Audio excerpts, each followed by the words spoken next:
Hello, Praise family. We are now officially 1 week out from our first church in-person service since March 15th. It's been a good, long, almost 11 weeks since we were physically together, and I am looking forward to seeing your faces. Our first church in-person service will be on June 7th, and it will look a little different than it did on March 15th. So I wanted to walk you through a few of those things right now. First, service will start at 10 a.m.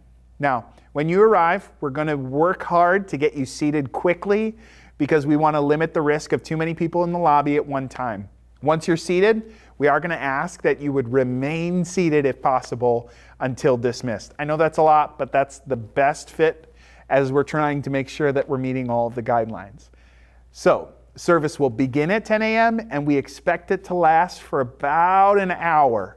Obviously, that's shorter than before, but this service is going to be for the whole family, all the way from babies on up. So just keeping that in mind, and recommendations that meeting duration is limited. We expect church in person to last about an hour for at least the month of June. We will be simultaneously hosting an online service at 10 a.m. for those who cannot join us together in person. Church Online will not be a live stream of the church in-person service yet, but we are so excited to continue that important ministry even as we resume in-person meeting. At the end of church in-person service, we will be dismissing straight into the parking lot again. And the reason for that is just to keep from exceeding that capacity in the lobby. Now, there are many additional things we're going to be doing to ensure a safe, secure, spectacular church in-person service. And there are things that we are going to ask you to do as we take personal responsibility for our health and for how our actions impact others. The pastor's letter that I'm going to send out today will include specifics for each of those categories, what you can expect from us, what we expect from you. So please take the time to review those details so that we can all be prepared for that service on June 7th.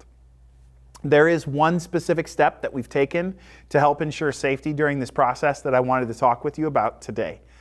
2 years ago, we did a full building and facility audit that reviewed our facility from one end to the other and included recommendations going forward.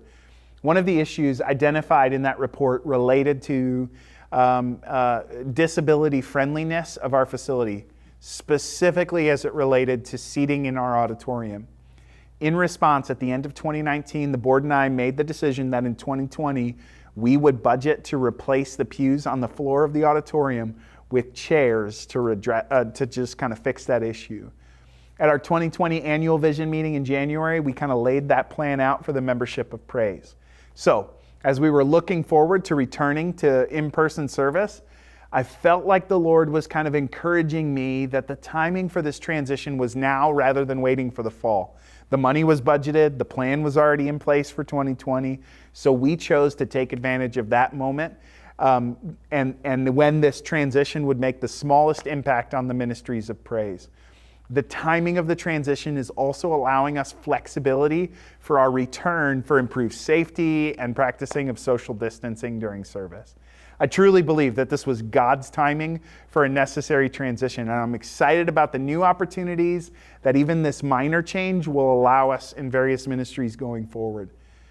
I am so ready to be back at church in person with you on June 7th.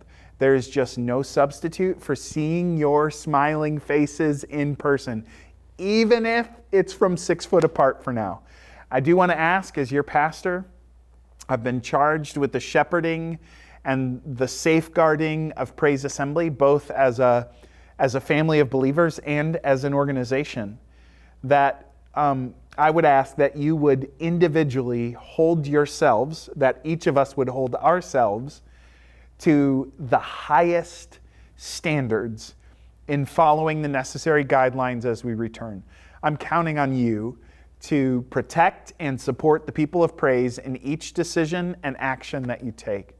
So thank you for that. Thank you for your faithfulness to the Lord and your willingness to adjust to this new normal as we gather to seek the face of our Lord together in person once again. And I hope that your excitement is beginning to build. I know mine is. And I can't wait to see you soon. God bless.